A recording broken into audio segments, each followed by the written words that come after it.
Hey YouTube. Right now it is evening time, so I make my own product to sell, and that product is a fruit cup. Before the pandemic, like two years before the pandemic, in 2018, I had my own food business. In my mind, it was going to grow to catering and having, catering customers for every day. But I had only done it for 2 years, and not really 2 years straight, like 2 seasons. So I would start up my selling season for my food in exactly April every year for the 2 years that I did it. And then I would end, so many people there, I would end the season in about October, when it would start like raining really hard. I can remember having all of my food service bags and things like that, and I go into different places of business, and once it starts getting to the rainy season, rain will just be coming down hard, just making everything wet. And of course all the food is sealed, and everything, so it's not getting wet, but it was just messy. I didn't really want to sell during that really rainy and getting into the cold season. I really kind of needed to go to that beauty supply to get me some more eyelashes. But anyway, once it starts getting cold, now nobody told me they didn't want sandwiches when it got cold. A lot of these things I just think of myself, or it comes to me, and then I just go with it as if it's true. But I would cut my selling season off because I would be like, oh, it's cold, nobody's really gonna want sandwiches when it's cold outside. So, and obviously people have sandwich shops year round and they do business, so I don't know, go figure. 2020 rolls around and then right in the middle of my normal busy season, I would the pandemic was here and I couldn't sell. I had an issue that happened with my heart, and I was even told by the cardiologist that it was the way that it was presenting in my body was because of a virus that I had. So I was like, yeah, I'm pretty sure that in December I got sick, and I'm pretty sure it came from that. Long story short, I never did start back selling my food until here recently. So now we're in summer 2023. I actually started back in the spring though. I still am not back up to the level like producing what I was producing at first. So I said sandwiches, but it was actually a whole meal that I was providing to my customers, with even a dessert. I normally had either a cookie, or most of the time it was brownies. And basically just because brownies was the easiest thing to make and portion out and make people feel like they had something really, good. The feeling of everything being like grand, even if it didn't cost me a lot of money. So I had this whole sandwich lunch type, package that I sold. And then I also had these fruit cups. So I have a fruit cup. I have them with me. Let me see if I can get one without hurting myself. So this is a fruit cup. I'm looking at the wrong camera. This is a fruit cup. And this one has watermelon and cantaloupe. Heavy on the watermelon, easy on the cantaloupe. And that's because I don't really know how to pick cantaloupe. I like it, I'll eat it, but I'm more of a watermelon fan. So when I got this cantaloupe, I was like, okay, I'm pretty sure this is a good cantaloupe and it's gonna be good and, you know, sweet and everything. But I didn't want to, you know, I didn't want to press the issue and get more than one cantaloupe and then one of them be like, because what'll happen with cantaloupe is that a lot of times it'll be all hard and crunchy and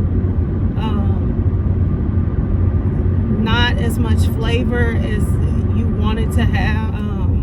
I love watermelon. Now, as long as watermelon is crispy and crunchy and has that crispy texture to it, it doesn't have to be super sweet for me. Like, I love a sweet watermelon, but I don't know how to pick for sweet and crunchy.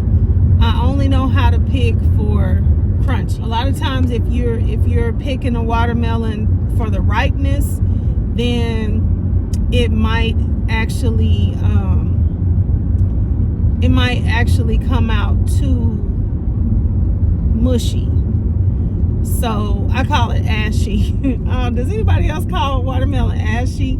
That has a less than perfect texture. Now, some of these watermelons here lately have been fooling me because I'm gonna put this down for right now because it's making my hand real cold. Because what I think the grocers are doing is freezing the watermelon. Fruit, you can't freeze and thaw fruit out and it be the same texture. Like, maybe, I don't know any fruit that you can freeze and thaw out and it's the same, like the original texture. So the watermelon has been being like not all that great, but now we're into the summer, you know, we should be getting like the best of the fruits that we have here in Texas anyway. You know, hopefully not this watermelon. It was probably the best watermelon that I have had. By the way, this is a 32 ounce cup. So hopefully everything is going to be good for a few months since we're technically into the summer. So once again, that's the 32 ounce cup. It's full, like packed. You may not be able to see, the top is kind of like up slightly because I pack the fruit in here. I don't just put a couple of cubes in and throw the top on. It's literally, it's heavy and it's packed in here. That's how I got started. That's what I'm doing. And the reason I got started back only with the fruit is because, I don't know, several things. I didn't want to bite off more than I could chew. I had not tried to do this since, like I said before, 2020. So, you know, I didn't want to get started and then realize like this is just way too laborious, because it is, like, food preparation is labor intensive. It's a lot, but it's not as much as sandwiches, brownies, chips, pickles, special sauce that I put together to go with the sandwiches. And then I did, on each sandwich, I did croissants, lettuce, tomato, onion. I think I had some that had no onion. Yeah, it was good. Like, I still have customers. I still have customers that are like, when are you gonna start back making the sandwiches? I don't want to see no fruit cup. I just want a sandwich. I have to get over this mental hurdle that I have of finding where I'm gonna sell during the week. And then a little bit of a physical hurdle of, okay, I'm gonna have to really like get myself a schedule for shopping and then preparation and going out to sell. And I need weekday customers, because right now all I have is customers for the weekends when I go sell. Oh, look at there, a whole bunch of parents. Yeah, that's interesting. Let me roll through these schools and see if I might can sell some fruit. Hold up. Because I really don't want to do that. I don't want anybody to report me. I don't know who they report me to, though. They're having their practice on just the regular grass outside of a school. I don't get too bothered with myself and these processes and stuff like that, because what I know about this is that it's a step, right? So anytime you're gonna do something, there are steps involved, or you're standing still, not doing anything. So today, I forced myself to leave home. Like, I have had my stuff in my ice chest on ice and stuff all day long. So they're good. But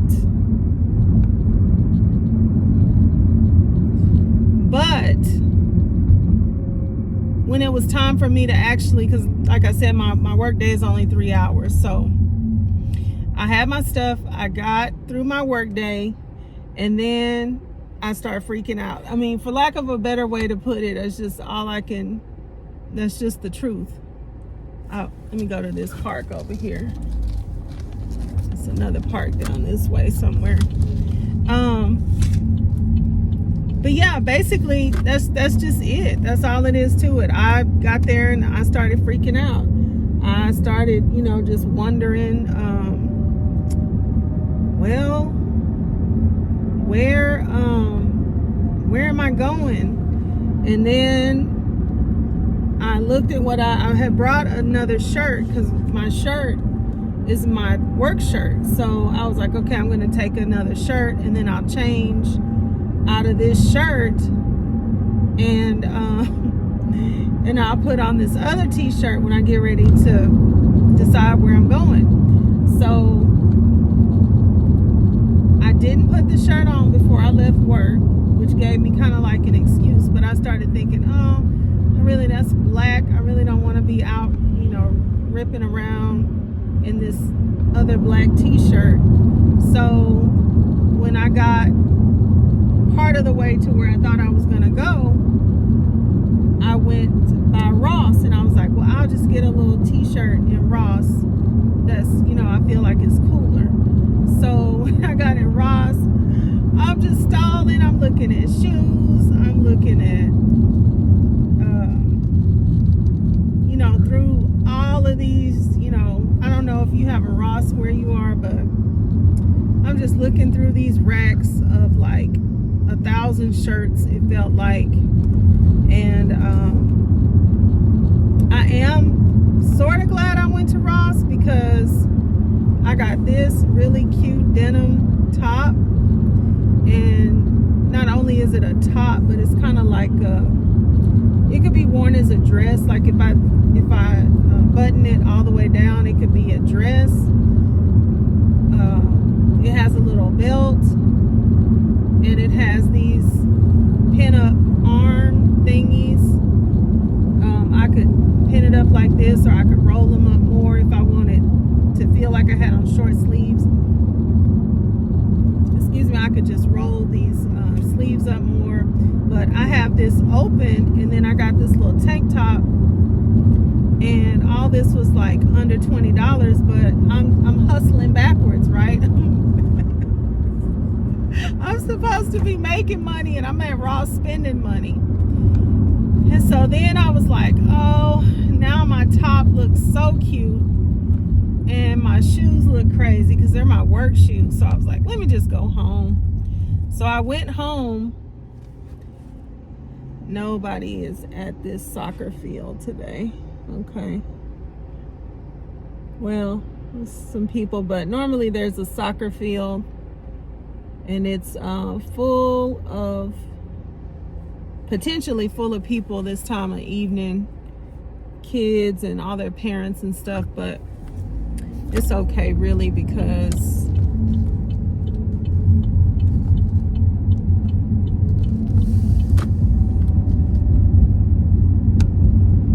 they probably are practicing more so on Friday.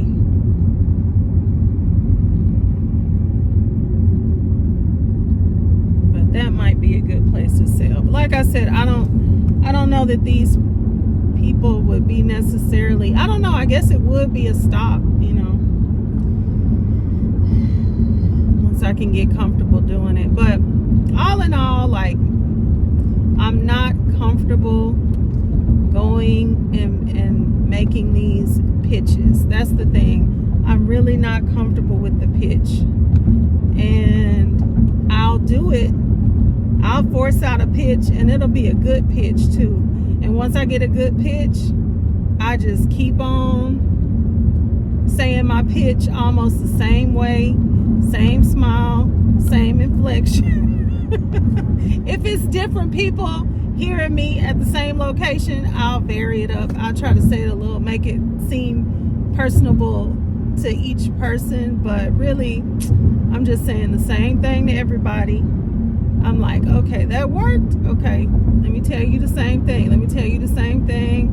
But I'm very customer service oriented. I'm very aware of being, super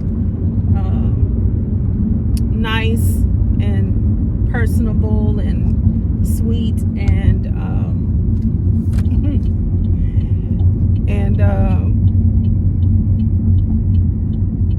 just giving people really good customer service. All in all, I believe in that.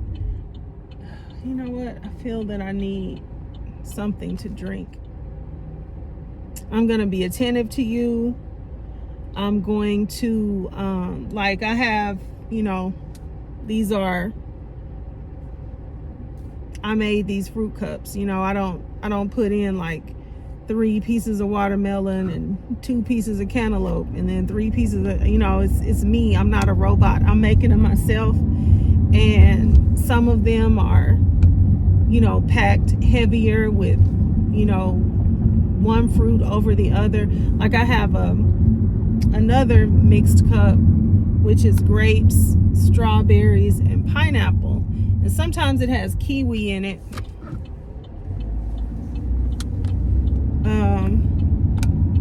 Sometimes it has blackberries in it, but the main staple of the fruit cup is grapes, pineapple, and strawberry. So I will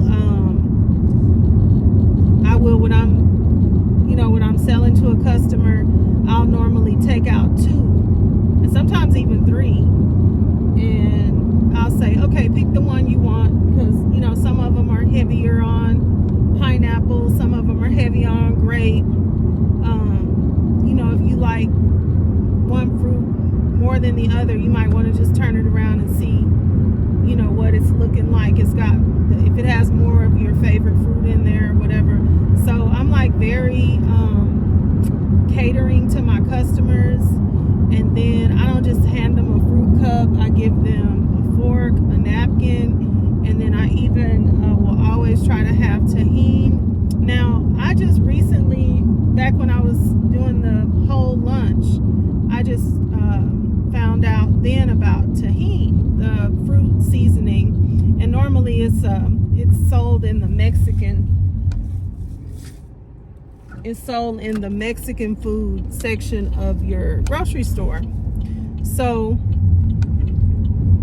I found out about tahini back then. Now, I personally, I don't care nothing about tahini, but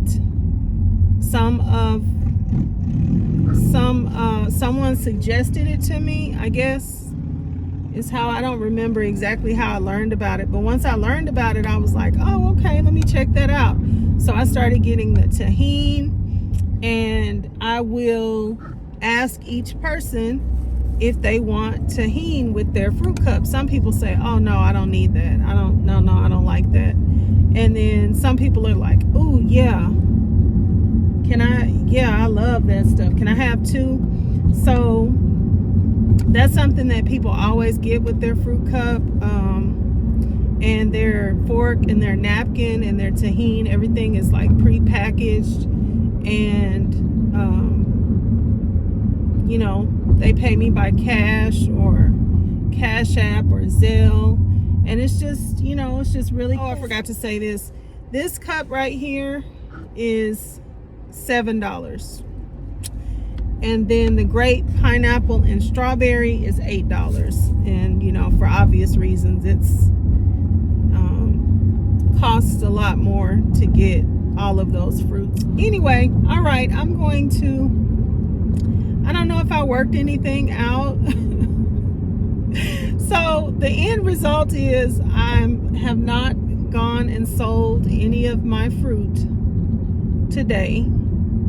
And, you know, I'm going to let that be okay, because I took steps today. I took steps.